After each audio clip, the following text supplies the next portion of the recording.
That was correct. My mic was off. I'm so back. Welcome to the Miami Heat Beat postgame show. I'm your host, Giancarlo Navas, and much to the dismay of my chat, with me is no one else. It is just me. Everyone's upset. I think the whole staff decided to protest the Miami Heat and their performance today, and I frankly do not blame them. But I'm here to give you a little something as we close out this season of misery. The Heat lose 124 to 87. Their worst offensive output of the series. I think that they were punching well above their weight for most of the series, and this was a regression coming. I've talked about this on some of the pods that I was expecting Hunter to have a really big game this series. It came. He was exceptional on both ends of the floor. If you're the Heat, you're kind of going into the offseason, maybe on Monday, really with a lot of questions. But let's talk a little bit. I want to listen. It's just me today, so I want chat to be engaging. I will talk to you guys. We'll have conversations on how we feel after today. I mean, people are saying one more game and the pain stops. Gutless performance. They have no pride or self-respect. Other people lamenting the lotto pick that was not taken this season. We can get into that later. People are wanting Tyler to have a big game kind of coming up.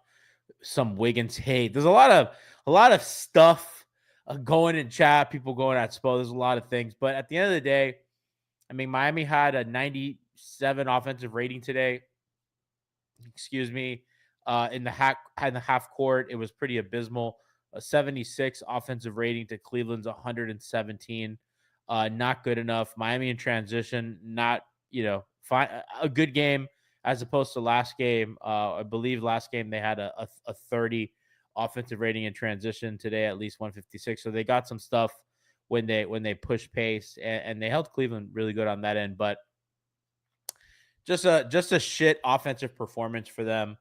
I've talked a lot about the fact that they're going to have to shoot more threes to win this series. And listen, today's one of those days where, you don't hit enough. 43 of Miami's offense was threes.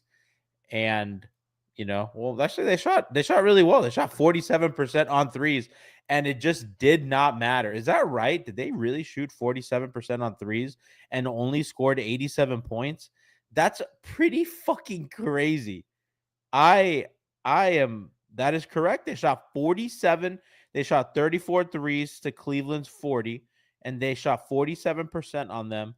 The issue is on twos, they also shot 42%. They shot 42%. So they shot less on twos, more on threes. Somehow, I don't know. I mean, they had a bajillion turnovers, especially in the first half. They finished with 16 to Cleveland's 9.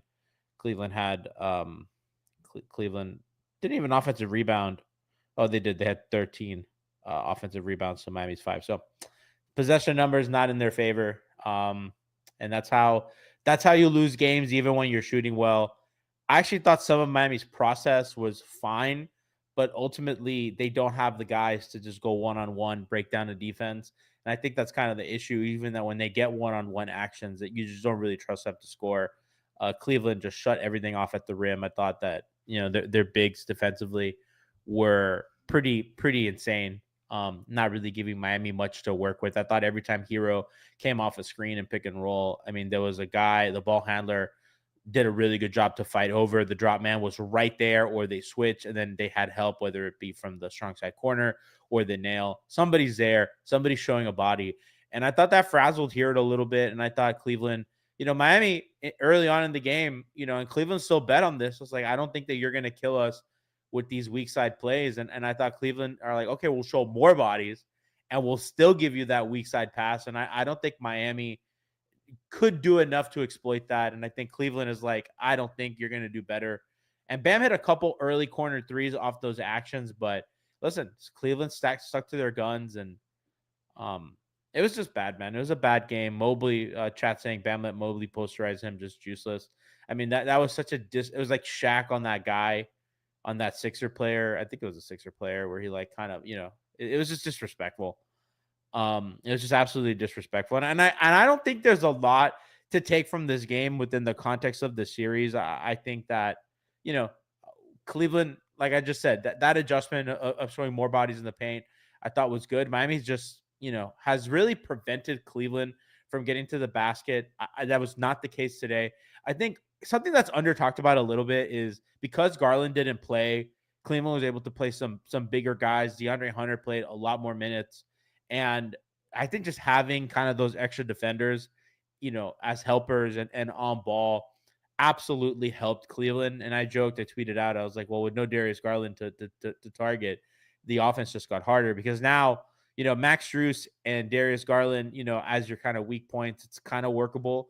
But now when it's just Max Strus because DeAndre Hunter is there or whatever, it becomes really, really tough to kind of make something happen. And I think that was ultimately was really because Miami doesn't have the offense to exploit this or the defense to contain.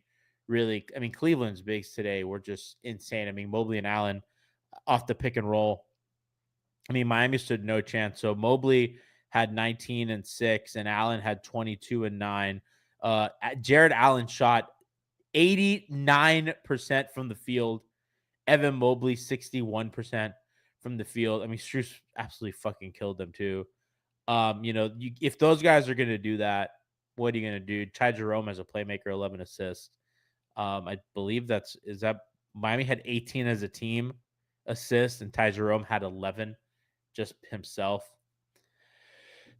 It's just deep side, man. It's tough. It's really tough, and I see everyone in chat's upset. I'm upset. I mean, that was pretty deflating, and kind of going into this game, I think I was pretty excited because there was a lot of shit talk, like the Garland shit talk, and then Eric Spoelstra saying, I don't give a shit. They won 2 games, like whatever. And then the Davion comments about them front running and everything, and Tyler's comments. And I just thought, like, okay, like we're primed for like a big time game 3. And that just wasn't the case. They started off hot and then they got rolled over. They got absolutely rolled over. And I can't be too upset given how bad they've been this season, but it's a little gut wrenching. Shout out to Ryan Spravero for the 37 months. Says he in 7. The series hasn't started yet. It has they always say a series starts when a team wins on the road, and by golly, the Cavs did that. They won on the road, so the series has officially started, and the Heat are down 0-3, so it's over. No team has ever come back from that, as we all we all know. It's pretty crazy. He shot 16 for 34 from 3, and Cavs didn't have Garland. Oh my God. It's just, they finally got their shooting figured out, and it kind of didn't matter. We can talk a little bit about some of the kind of individual performances as well. I thought, like, I was happy that Jovic and Pele played again. I don't think a huge impact from either guy. Jovic finished with 19 minutes, 3 points, 3 rebounds, 1 for 7 from the field. I think he's still working through rust. Pele had 2 for 5 in 16 minutes. Really all your bench. I mean, Highsmith, not much today. Can't expect something from Highsmith every night too. He gave you that big night the other day, 3 points. Jovic, we just talked about. Duncan Robinson, 6 points. Only took 1 field goal attempt. That actually, to me, is pretty insane that you play 17 minutes and you only take 1 attempt and it's a 3. That's pretty. I don't even know. I don't even know how that happens. Bam, your leading scorer for the Heat. So I don't want to read off a box score anymore, but yeah, just like, you watch the game, and I hadn't looked at the box score. That was the first time, and I'm like, oh wow, that you kind of felt that after game 1, Duncan Robinson's impact. It's funny that game 1 was the game I felt that Duncan had the most impact. He's just been nothing. I'm most upset with Wiggins today. I thought he was absolutely brutal. Just, there was a play, and it's like in the second quarter, and Haywood Highsmith is fuming. He's so mad at something. I don't know what Haywood Highsmith is mad at, but he's really mad at something. And I don't remember what it was. And I just like, oh, this guy like really gives a shit because they're losing and the series is over at this point. And in that second quarter, I was like, okay, this series, we're done. And this guy's still fighting and giving a shit. And Wiggins just, doesn't have much of an expression, and that's not his fault. That's just some people. That doesn't mean he doesn't care, but it's just frustrating. You know what I mean? It's just frustrating. It just looks like he's going through the motions. And again, I don't know how fair that is for a guy like Andrew, but certainly like you as a fan, as an analyst, I don't think that matters much. As a fan, it's kind of frustrating to see. I thought it was funny when Cleveland switched the Bam Wiggins pick and roll and Mobley just shut him down. And I'm like, that's rude. That's absolutely rude. Chat's just saying Wiggins can get lost. Chat says Hayward looked mad at getting grabbed and pushed on screens on offense. I agree. I think there's a lot of physicality allowed there, which I don't mind. I like the physicality. Chat said Bama's a role player, and then just like they spelled role like pick and roll, which I don't know if that's a pun or not. If it's a pun, that's very funny. If not, that's also very funny. It's funny both ways. See, this chat's going. The chat's up. Bam's a backup. I mean, stop it. What are we doing? I mean, that's the one thing I get annoyed with fans about. I was critical of Bam today. I tweeted a lot of things about Bam that I was like, I'm not happy with your performance. I don't like that you settled for a turnaround fadeaway on fucking Ty Jerome on you when you got to switch. But I think that there's an exit ramp between criticizing a player that you know is good and to like saying he's a backup. He's not a backup. Even in your most critical, like argument against Bam, he's not a fucking backup, bro. Like, why are you acting that way? He's been to the finals twice as a starter. He was a huge reason why they got to the finals twice. Why are you acting like he's a backup? Do you actually believe that? Or are you, as a fan, just mad and are venting? But, like, you just can't think that. Like, you can't. You know who's a backup? Like, Mason Plumlee's a backup. Like, fucking Dwayne Dedman's a backup. Like, do you really believe that? Do you actually believe that? And chat's like, you don't have to address that, G. And it's like, I do, because it's like, I see like crazy, like there's like these hyperbolic takes like that. Like, we can be upset at what happened today. We can look and we can be like, this team is not good enough. And this guy's like, yes, I believe that, which is fucking crazy. It's like fucking insane. Like, you can even say like, hey, I don't think that we should pay this guy this much money because I think offense is so important in the league and I think they should explore moving him. And I would disagree with that, but I think that's so much more sensical than saying he's a fucking backup. Like, Cleveland doesn't even play a backup center. They just keep playing. They play either one of Mobley or Allen. You think he's Kevin Love? Let's go through some backup centers in the league. What team do you want to check? Huh? Like, I don't understand what we're doing. Let's go to the Houston Rockets. Although I do think they have a big thing. They have a big problem. Like, Jabari Smith Jr. Like, is he, like chat's saying, right? Like Wendell Carter. Like, what are we doing? Like, that's the thing that I don't understand. It's like, why can't we have like a real conversation and be critical of a guy? Instead of saying he's a backup. You know what I mean? Like, that's just shit I don't get, dude. Chat says they forgot about Kevin Love. I hope he's okay. I don't really know what's going on with him. I heard something that he might be having a child or something. I don't know. I don't know how good that is. I don't even know how good that is. And like, somebody in chat goes, my sentiment is that you can't afford for your highest paid player to be a defense first guy. If that is your philosophy, I think that's fair. Like, I don't agree with it. I think that you can do that. And I think that I think we get caught up in there's only one way to build the team. And I agree. I think that there's more than one way to build a team. And if your thing is Bam can't be your highest paid player because he's not giving you enough on offense, I think that's like a fair take. And I don't totally disagree. I think that he needs to give you more on offense. I think if like you're gonna like actually win, you are going to be you have a ceiling on your offense when he's taking so much of your cap. And I don't think like that's unfair to think. Like I think that tank season in chat when he said that, like I think that's a defensible take, right? You don't have to say like that's so different than being like that guy's a backup or he doesn't deserve a max contract. Because like that's not fair either. That's not what this person's saying. This person is like, you can't afford for your highest paid player to be a defense first guy. That's different than saying other stuff about Bam. I don't know. I just think that's like a more nuanced, fair thing. I disagree with that. I disagree with that because there are tons of max players who are defense first guys, but I think you need a balance and I think you need to construct your team with that in mind, which I don't think Miami has. I don't think Miami has. And that's kind of how I feel. And I think he he takes way too many jump shots. When his offense looks really good this season, it's been a lot of jump shots. And I just think that like that kind of diet is not sustainable.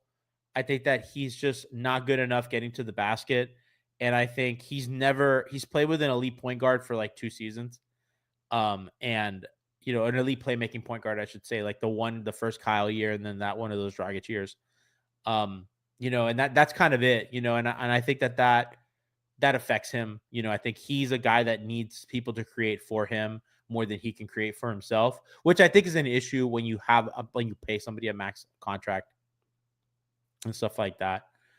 Yeah, it's like again, this guy in chat is like, if we can't trade him, he needs to come off the bench, and that's just bait. I'm not gonna engage with that anymore because that's like clearly like a bad faith argument. Like if you want fucking if you want Thomas Bryant to start over Bam. Like I don't know what we're doing. I don't really understand the utility there. It, it is what it is. So yeah, so that's kind of where they are this season. It's been a rough year. I mean, Donovan Mitchell scored 13 points, 16 points, excuse me, and they fucking lost. It's just crazy, dude. It's just like, oh my god. Wiggins is just, I'm so sick of Wiggins. And I was texting with Tiff today, and I said, like, she's like, we're talking about like who we would trade, and I think I'd probably like, I just don't. Wiggins is not part of your future. Kyle Anderson is not part of your future, and those are two guys that they got in the Jimmy trade, and I don't know how much value those guys have, and one of those guys has been benched in the playoffs. The other one was benched in the only game you almost won, and he's been pretty disappointing all season and a total no-show in the playoffs. I don't really think he's had any kind of impact whatsoever this postseason. And outside of, I mean, in game one, he hit some shots off broken plays, and that's about it. And I've talked about kind of Cleveland's adjustments. I don't really think Miami has many more tactical adjustments. I mean, I kept saying it's like, well, one adjustment they have is just Andrew Wiggins play better. Like, can you score? Can you get, to your spots? Can you score off drive? Can you get mismatches off pick and roll? Can you get in the post? And the answer has been no, right? And I think, your two last levers are, you can change the starting lineup again, which at this point, Jovic didn't play well enough that I think that that's feasible. So that's out the window. And really nobody else really played enough that you're like, okay, well, I think that this lineup shakeup could help. I mean, they got off to a great start today too. So I don't really think it's totally on the starting lineup. I think the rotation's fine today. I don't really think there's anything. And again, I think that, game one I thought was more poorly managed by Spo, and we've talked a lot about how it's not Spo's best year. But I think pretty much since game one, he's coached a good series. I think I can't even say that like Kenny Atkinson has like coached a significantly better series or something. I just think, the Cavs have a way better team, and Miami's players haven't played well. I shouldn't say Miami's players haven't played well, but like some of Miami's highest paid players have not played well enough offensively and defensively for that matter. Wiggins especially. So hard to really do that. I mean, Tyler was just bad today. I don't even know how did he get to 13 points today? He had 13 today, 5 of 13 shooting, just not impactful. Just nothing. Just a whole lot of blah. How many threes did he take today? I didn't feel like he took a ton of threes. He took 3 threes tonight, not enough. Like I said, Cleveland showed a lot of bodies. I thought Strus did a good job on him. They were face guarding him some. I saw five reasons tweeted about that. Chat saying we should have kept our pick. I think that's kind of an interesting conversation because, and I had it with Brian on the timeline a little bit where I think it's like an organization doesn't like to have unprotected picks on the market. And I think I understand why fans looked at this draft and are like, I want a lot of picks because it's a strong draft. But I think that the organization is like, well, we're not very good. And not owning, like having not owning a pick in a year that could go really bad is probably like the worst thing you could do as a team. And I think that like sometimes teams operate with a little bit of they're a little bit risk averse in that sense, which I don't blame. And I think that it's fine if they don't have a second pick this draft. Again, like they're not gonna, they can't. I guess you can control, right? You could shut down Bam, you could shut down Tyler, you could shut down Wiggins and stuff like that. So I don't know, but I just don't really think that like talking about keeping the pick has a lot of utility because I think that it's not like it's this pick thing was about protections, and that's why you put protections on picks. That's why we put protections on picks, right? We don't just trade unprotected picks. There's a reason why they put protections on picks because teams don't want to. It's the exact situation next year. You don't want to come across where okay, well, we are really bad and somebody gets hurt, and now all of a sudden we're worst team in the league bad, and we don't own our pick. You don't want that ever. And I think it's like people don't get that, and I think it just makes it just to me it makes more sense to just okay, let's convey our picks. Let's settle our pick with Charlotte. Let's settle our pick with Oklahoma City. We have more tradable picks now in the future. Everything's kind of more stable, and we move on instead of like let's tank or whatever. So I don't think that like I think this is a one time, and I've said before like I think that tanking makes sense some years. I think that there's more than one way to build a team than through the draft. And you live in a good market, and I've said this on the pod before where I think what Miami needs to focus on is not trading more picks, right? Acquiring as many as you can. And I do think that they need to start changing their philosophy a little bit. Duncan Robinson is a guy that they should look to trade next year because I don't really think he's certainly going to opt into his $20 million. And I don't really think you can re-sign him for a figure similar to that, considering he doesn't start. He plays on and off, and they don't really trust him to that degree. So I think and I think he's a good productive player. I think a team like Denver would love him. I think that you should look to see what you can get for him and you start acquiring stuff. I think you should look into trading Herro. I think that paying Herro and Bam a lot of money, especially what Heroes do, not great for your championship equity. And I think that you could probably get something for him because he's been really good this year. And outside of today, I thought he was really good offensively in this series. Um, Rozier, there's no value to be had there. You're just going to have to, you either wait for the deadline and see if somebody wants an expiring deal and see what that is worth to somebody, or you just keep it, let it expire and use that money and sign some role guys. And I think Wiggins, you play him with Bam, and you kind of see where that takes you. You're not going to own your pick next year. So it's not like tanking means anything. I think you keep Wiggins. If he plays well, there's an offer to be had. I think you try to give Hawkes another year. I think you use the guys that you draft this year. I think you play Pelle Larson more. You play Jovic more so you can make a decision for his extension. Obviously, you keep Davion. I would personally keep Haywood Highsmith. And what you do is you create a pretty young team with a lot of guys that you drafted and a lot of whatever undrafted guys they get and whoever they draft this year. You have a few veterans. You have a guy in Wiggins and a salary that you can move if a superstar becomes available in trade. And what you have is a team that is both ready to receive a star and also a team that it's growing its young core. That way Bam sees that there's a plan.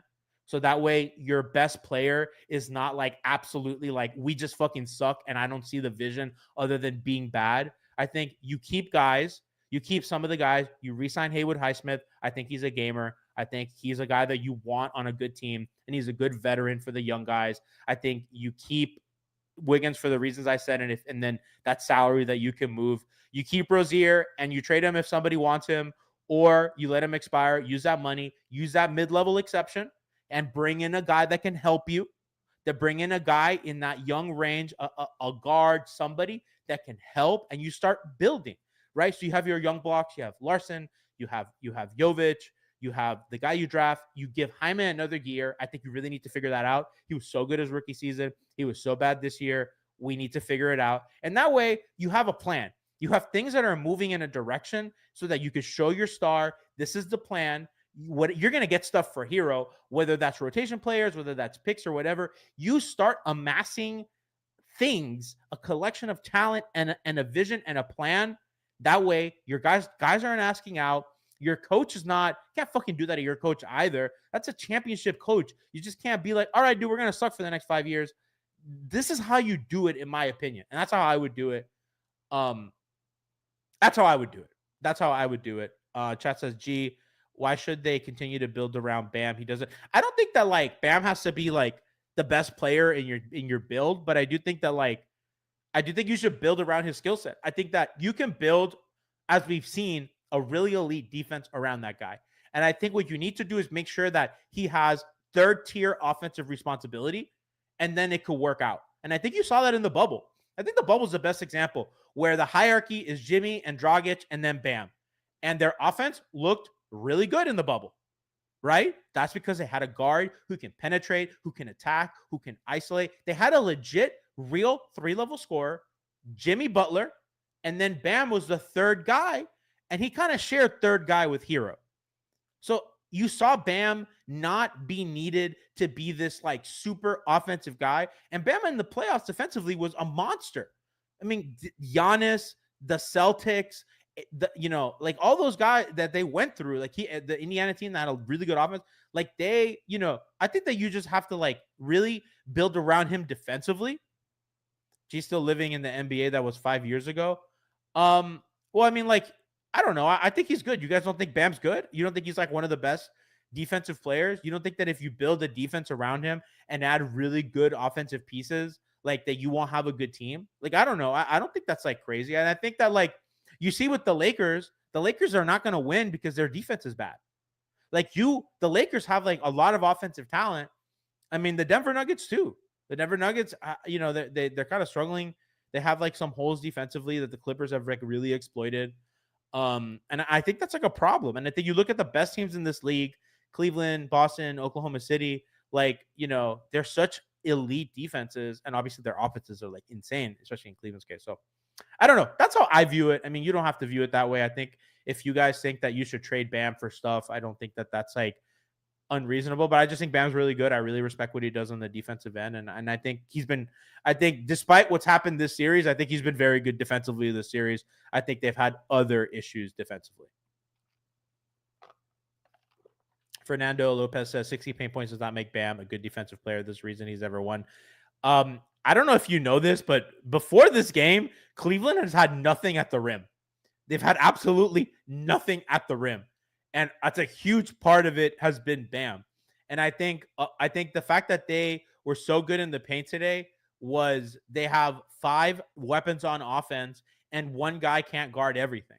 And I think that you saw today how they stopped doing, like to talk a little more tactically, because Darius Garland wasn't there, they really stopped running a lot of these double drag, these stagger screens. They stopped running these multiple screen actions and like trying to force Herro onto a switch. That was not as common today. They obviously attacked Herro in more, I guess, traditional isolation ways. And I think that kind of promoted more kind of straight line to the basket, and Cleveland emptied corners, and Bam cannot leave Mobley. I think Bam has cheated off Mobley a bit, and that's been one of the adjustments. But again, today Mobley killed them. And Jared Allen killed them. And like, you leave your guy, if you leave your role man, you leave your assignment, like those guys are killing them. And he cannot contain because Tyler can't contain. And I thought Davion was okay containing today. And everybody else was like not good containing today. And that's not Bam's fault. Like, that's not Bam's fault. I think that he, that would happen to Mobley if he played for the Heat. You know what I mean? And he won Defensive Player of the Year. If you swap Bam and Mobley, the Cavs still win by the same margin. And I believe that. I just honestly believe that.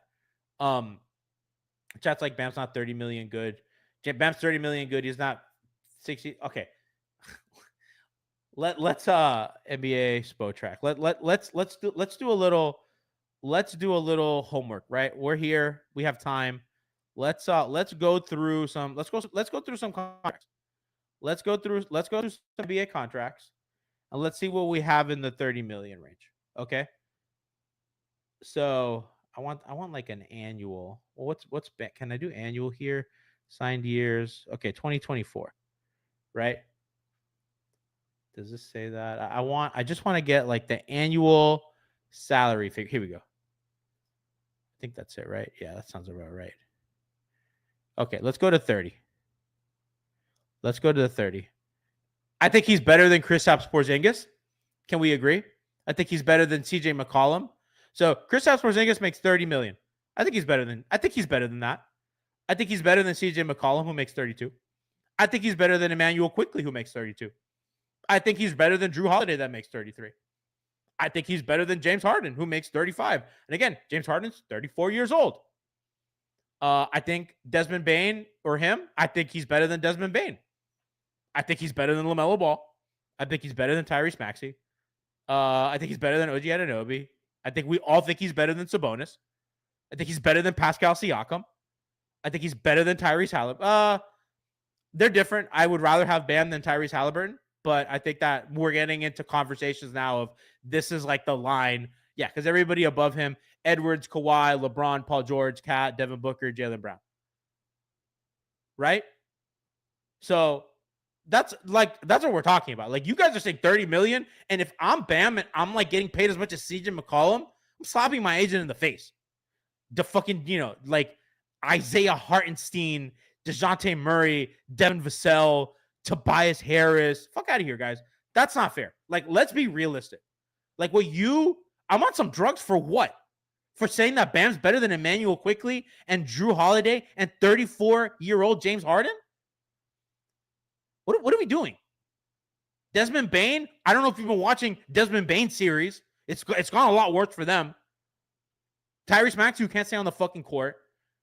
And Anunoby, who's good, but, I mean, let's be honest. You know what I mean? Like, what are we doing? Sabonis, who we all actually take offense to, that has said that's better than Bam, who's a turnstile on defense. Pascal Siakam, the spin master, who we've seen. You want to talk about disappearing in playoff series. Like, come on. You know what I mean? And then we get to Tyrese Halliburton. And that's where I'm like, okay, we can have a conversation about that. And so, like, come on, let's be fair about like the salary and stuff. Let's be real. So, that's where my point is. Somebody says you're on coke, you lying so you can get a Heat media pass. Let me tell you something about that. I do not have a Heat media pass because when the Heat were going to name, there was Bang Bros was trying to rename the Kaseya Center when they were trying to rename the AAA and they were selling the voting rights. I interviewed the CFO of Bang Bros who made a bid, and the organization did not like that. So don't ever accuse me of lying to get a media pass. And it's called a media credential, not a media pass. Don't ever accuse me of lying. I've brought you the truth forever, whether it helped me or not. Do you think that the Heat are going to give me a media pass when I'm making jokes saying Rozier should have been sent to the El Salvadorian prison? Is that what you think? Do you think that I'm saying that to like get the Heat to like me? Is that what you think? Like, is that what you think, chat? Is that what you think? Is that what you think? G Smoke? Is that what you think, chat? Huh? Is that really what you think? Yeah, I don't know. Chat says, G, but what if we do what you said and we wouldn't be in that mid-tier? We wouldn't really have any young guys who could contend. What do you mean by that mid-tier? I mean, they're going to be pretty bad. I mean, if they lose Hero, if they trade Hero and get younger, like, they're going to be pretty bad. I hella lie about Tyler and Bam.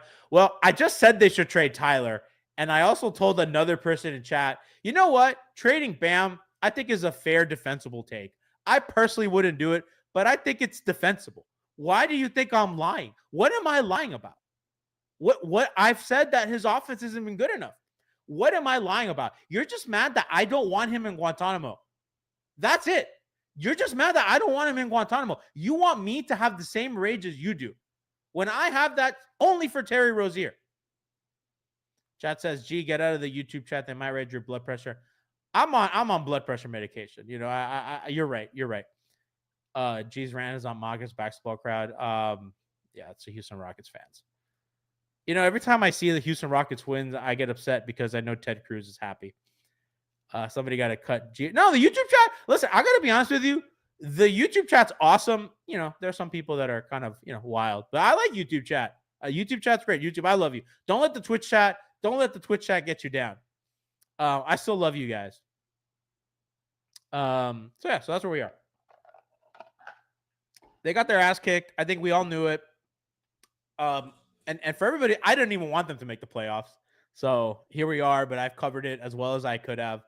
I've been watching these games 3 times after the fact. Nobody wanted this less than me. Whatever you guys feel watching the game, I have to experience 2 more times. How about that? Because I watch once to like pay attention to the offense, and then I'll watch again to pay attention to the defense. So I'm watching it 3 times. So whatever you feel about this, trust me, I hate it a lot more. I promise you. I promise you. You don't get to rage. Chat says I don't get to rage. You were right about Terry. Waste of a pick, though. You're right. Don't rage out. You were right about Terry. Okay. Yeah. No, we're all on the same page. Hey, Terry Rozier hatred. Terry Rozier hatred is forever.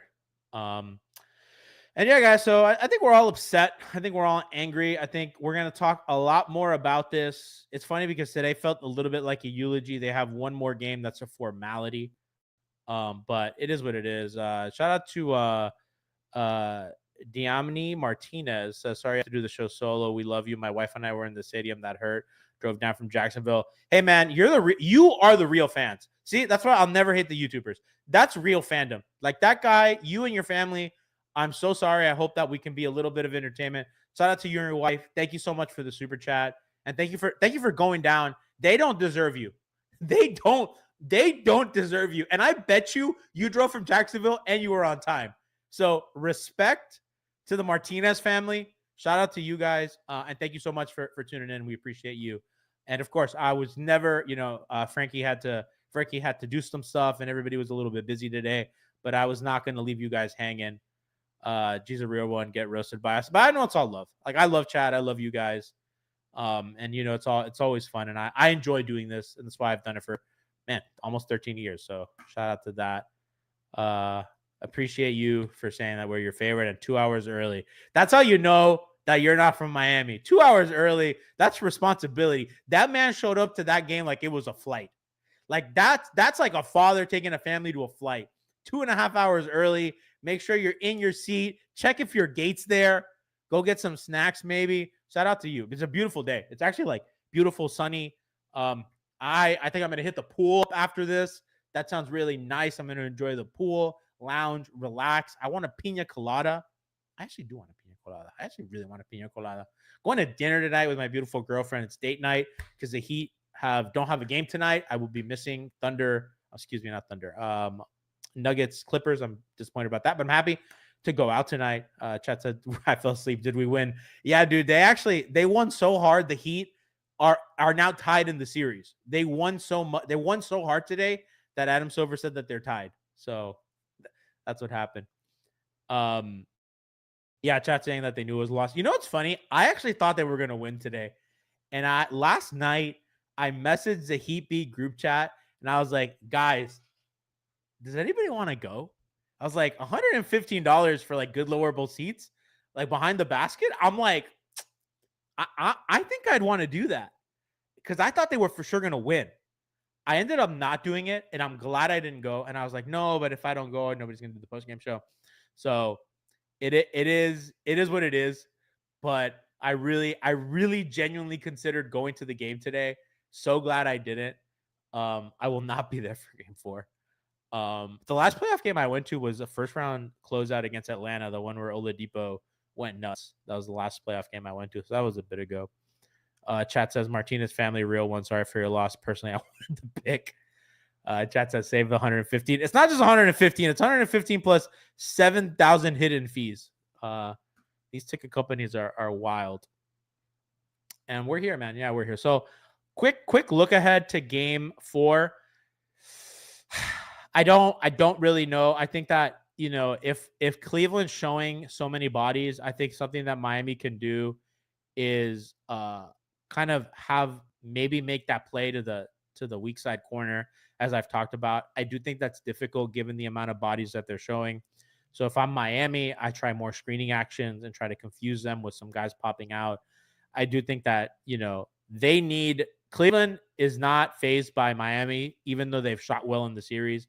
And I think Miami, uh, I know this is going to sound bad, but like I keep saying it, they have to watch, they have to hit more threes. And I just don't think that you don't have the personnel to get to the rim, except for Davion Mitchell, who, by the way, has killed them in isolation. He's looked really, really good. He's the guy that gets to the basket. I think picking up the pace, I think they should pick up the pace a little bit, but not too much, because I think if you play a little fast, you play into Cleveland's hands a bit. I think you need to find that space that you did in game 2. I thought that was the ideal pace. I think Jovic could have been a little more involved today, and I think that I would like to see some more inverted pick and roll for Jovic. I would like to see Jovic as a screener. I wouldn't mind if the Heat ran some double drag with Bam and Jovic, have Bam pop, Jovic roll, because Jovic can make kind of plays off that and catching the ball in the mid area. I think Miami should try to run some action.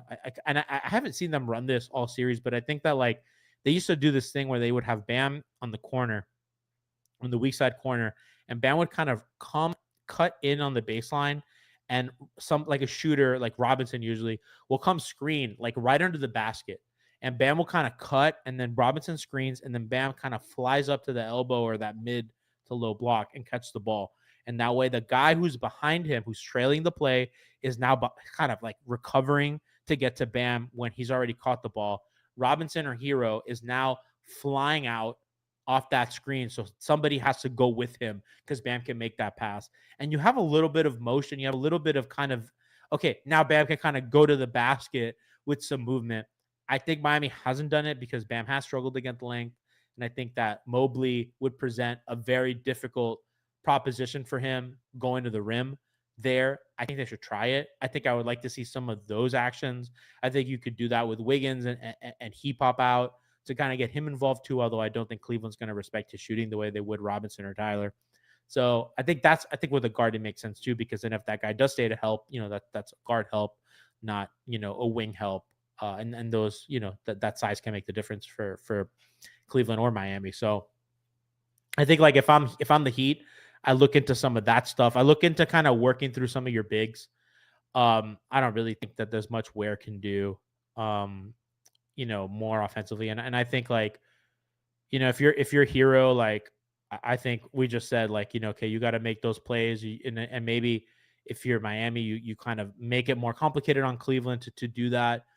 They are showing a ton of bodies, so if they're showing a ton of bodies, you need to bring in guys to screen. So if those guys are going to be there anyway, put screens, make guys have to think about switching or not. One guy slips, one guy pops, one guy fills the corner, and you have to trust your playmaking, your IQ there.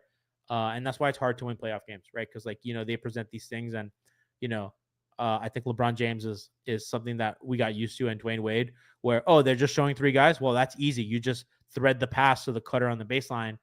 But that's not so easy. And not everybody can make that pass. Not everybody can see that window. And I don't think Tyler is that level of playmaker. And in fairness, I mean, I don't think Kawhi Leonard is that level of playmaker, right? Kawhi would just rise up and just like shoot over them. He's a different kind of offensive beast. So Tyler doesn't have that size. So that's kind of what I'm thinking about. And I think this series just kind of shows you the difficulties of having your best offensive player be that small. That's why I've always kind of leaned toward wings, which is why I've always talked about, like, I loved, Dwayne Wade for how big he played. That was never a problem because Dwayne played big, explosive, and physical. That's why I love Kawhi, right? Like the Kawhi team in Toronto. I just like how like their offense was geared around like 2 guards and a power wing. And I think that's why Jimmy was so successful here. So that's kind of it. I think Cleveland has played. I don't think Cleveland has to do much else. I think that they're kind of happy with where they are. I think they have a lot of solutions to the things that Miami presents. I think Miami is kind of out of levers to real levers to pull. Other than the play better lever, which again, like we just talked about kind of the new things that Cleveland showed and how Miami can kind of get around that. I think that if Garland doesn't play again, I think, again, the fewer poor defenders on Cleveland's part, the more difficult it is for Miami to kind of get offense going. So, it's kind of like a double-edged sword. And listen, Cleveland had no issue scoring today, as we saw. Again, 138 offensive rating for Cleveland.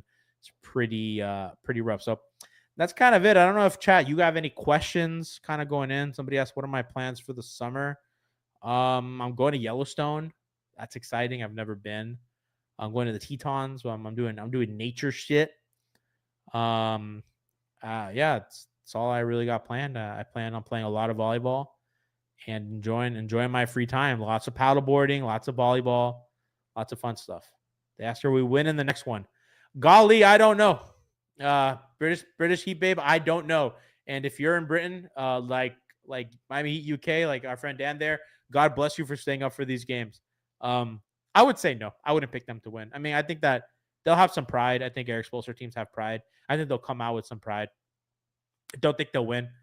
But who knows, right? They could come out the gates, and I've seen crazier things from this Heat team. I saw them lose 10 straight, and they won 6 in a row, and they looked fantastic and beat the Warriors, and they beat Boston, and they looked like, oh, wow, they're a real team. So I don't know. I think that they have a lot of questions to answer, and I think that Cleveland is just a lot better than they are. They've beaten Cleveland this season, so it's not like it's impossible. We've seen it happen. They could get a game, but I can't see them getting more than a game. And that's kind of where I am. Chat says that they're checked out. I think certainly some players are. I think some players are. Unfortunately, but we will see. So we'll be back. No show tonight. This is what you got. Nothing tomorrow. It's the Lord's Day. It's Sunday. We're all gonna relax. So and I gotta be honest with you. I thought about, is it worth doing another show? I'll rewatch some of the game and I'll see if it's worth doing a pod Sunday night. If it is, I will be live. I think I kind of touched on everything that kind of matters. Maybe I'll do a short film pod or something with Frankie. But we'll be back Monday for perhaps the final game of the series, or maybe a triumphant victory to force a game 5. So we'll see you guys then. Appreciate you rocking. We went long, man. We went 49 minutes here by myself, just me and Chad arguing. Listen, we looked at numbers. We looked at salary numbers. I read from the box score. I thought we had fun. Chad says, want more Bonner, Tiff? Tiff had some issues. Tiff was supposed to be on a lot more of this series. Unfortunately, had some stuff to take care of. She'll be around. You did get Bond. You got Bond. Bond's not really doing fast NBA stuff right now. She's super focused on the W and doing some. And stay tuned for some W content from her. But she's been kind of busy with some other stuff. So Bond's always welcome here. She knows that's family. But not too much of season, Tiff. She'll be around. She will be around. Chat says I'm on my Cory Booker today. Did not talk as much as that man. What was the record? He set the record, right? It was like a 3-day filibuster. That shit was crazy. It is what it is. All right, boys, people, chat, lads. Tomorrow, Liverpool plays big game. We could clinch the championship. So I'm rocking my hat. I'm very excited. Hopefully they give me something to be happy about very, very soon. And we'll see you guys Monday. So peace out.